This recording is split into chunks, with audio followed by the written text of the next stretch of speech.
पाकिस्तान सरकार का आतंक परस्त चेहरा एक बार फिर बेनकाब हो गया है। कल तक मदद की भीख मांग रहा पाकिस्तान अब मारे गए आतंकवादियों के परिजनों को 1-1 करोड़ रुपए देगा। यानी खूंखार आतंकवादी मसूद अजहर को खुलेआम 14 करोड़ रुपए दिए जाएंगे, क्योंकि उसके परिवार के तो 14 लोग मारे गए हैं। मदद के नाम पर आतंकी फंडिंग को पाकिस्तान ने शुहाद पैकेज का नाम दिया है।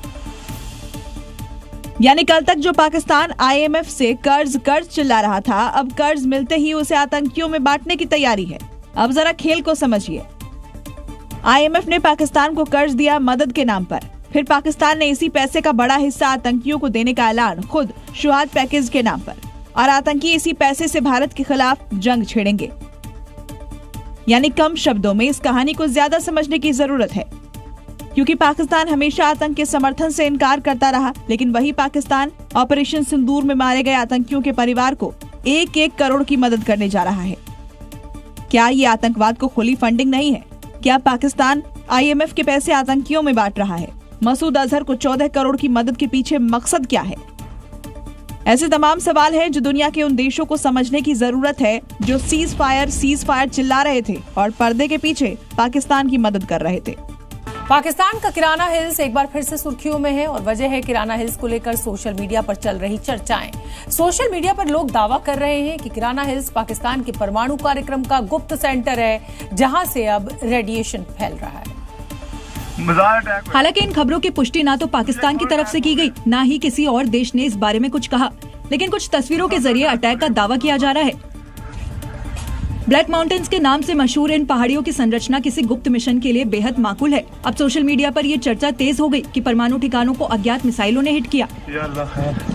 इस वीडियो के बाद किराना हिल्स चर्चा में आई, फिर खबरें फैलने लगी कि इस न्यूक्लियर सेंटर से रेडिएशन फैल रही है। हालांकि इसकी पुष्टि ना तो पाकिस्तान ने की, ना ही दुनिया के किसी दूसरे देश ने, लेकिन सवाल ये है कि बिना आग के धुआं कैसे उठा।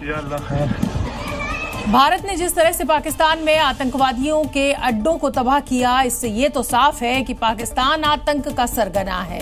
पाकिस्तान न सिर्फ दहशतगर्दों को पनाह देता है, बल्कि उन्हें पालता पोसता भी है, क्योंकि आतंकवादियों के जनाजे में नमाज पढ़ रहे जिस ग्लोबल आतंकी को पाकिस्तानी सेना ने मौलवी बताया, उस पर पाकिस्तान एक बार फिर एक्सपोज हो गया है। ये वीडियो देखिए जो आतंकियों के जनाजे का है। इस वीडियो को देखकर आपको यकीन हो जाएगा कि पाकिस्तान की नस नस में आतंक बसा हुआ है।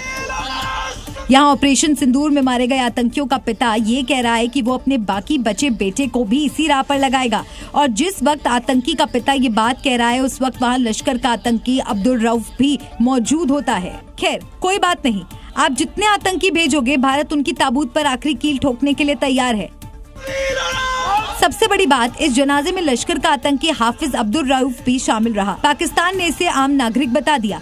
दरअसल हाफिज अब्दुल रऊफ एक ग्लोबल टेररिस्ट है। अमेरिका ने आतंकी घोषित किया था। यह हाफिज सईद का करीबी है, लश्कर-ए-तैयबा का आतंकी है। इसी ने आतंकियों के जनाजे में नमाज पढ़ी है। पाकिस्तान एक्सपोज हुआ तो उसे आम नागरिक और मौलवी बता दिया। ऐसे में सवाल ये है कि अगर अब्दुल रऊफ मौलाना है, आम नागरिक है, तो आतंकियों के जनाजे पर क्या कर रहा है? यानी साफ है कि पाकिस्तान एक बार फिर अपने ही बयान पर एक्सपोज हो गया है।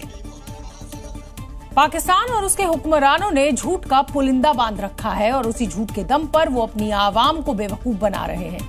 ऑपरेशन सिंदूर में बुरी तरह पिटा पाकिस्तान अब झूठ के सहारे अपनी इज्जत बचाता नजर आ रहा है। पाकिस्तान के रक्षा मंत्री ख्वाजा आसिफ, जो भारत की स्ट्राइक के बाद बिल में छिपे थे, वह बाहर निकल आए हैं और अपने साथ पाकिस्तानी आवाम के लिए झूठ का पुलिंदा भी लाए हैं। टेलीविजन पर ख्वाजा आसिफ शेखियां बगा रहे हैं और आवाम में भ्रम ही भ्रम फैला रहे हैं। ख्वाजा साहब, आपके तो तलफ्फुज भी साफ नहीं है, पहले ढंग से बोलना तो सीख लीजिए। पाकिस्तान की इन्हीं गीदड़ भपकियों के चलते भारत ने उसे बार बार सबक सिखाया है, लेकिन पाकिस्तान के हुक्मरान अपनी आवाम के सामने झूठ का मुखौटा लगाकर चले जाते हैं। ऑपरेशन सिंदूर में पाकिस्तान अपना एयरबेस तो बचा नहीं सका, और बातें परमाणु बम से कम करता ही नहीं। पाकिस्तान के साथ हुई इस टक्कर में पूरी दुनिया ने भारत के स्वदेशी हथियारों की ताकत को देखा। पाकिस्तान को तो नुकसान हुआ ही, लेकिन चीन की डिफेंस सेक्टर की कंपनियों के स्टॉक्स में भी लगातार गिरावट जारी है, क्योंकि भारतीय सेना और स्वदेशी हथियारों के सामने चाइनीज माल टिक नहीं पाया, और भारतीय सेना ने पाकिस्तान की तरफ से आए हर हमले का करारा जवाब दिया। और इसी कार्रवाई में चीन ने पाकिस्तान को जो एयर डिफेंस सिस्टम और फाइटर जेट दिए थे, लेकिन भारत के स्वदेशी हथियारों के आगे ये टिक नहीं पाए। कॉम्बैट ऑपरेशन में चीन के हथियारों के नाकामयाब होने से इन्हें बनाने वाली चाइनीज कंपनियों की साख पर एक तरह से बट्टा लगा है, और इसका असर चीन के शेयर बाजार पर पड़ा है। चीन स्थित डिफेंस सेक्टर की कंपनी के शेयर 6% से ज्यादा गिर गए हैं। रडार सिस्टम समेत अन्य डिफेंस प्रोडक्ट्स बनाने वाली कंपनियों के शेयर एकदम गिर गए हैं। इसके अलावा एविक एयरक्राफ्ट कॉर्पोरेशन लिमिटेड के शेयरों में भी भारी गिरावट हुई है। पाकिस्तान ने भारत पर ड्रोन अटैक की कोशिश की और ये सभी ड्रोन तुर्की से आए थे, लेकिन भारत के स्वदेशी हथियारों के आगे ये टिक नहीं पाए। इसका असर भी तुर्की के शेयर बाजार पर पड़ा है।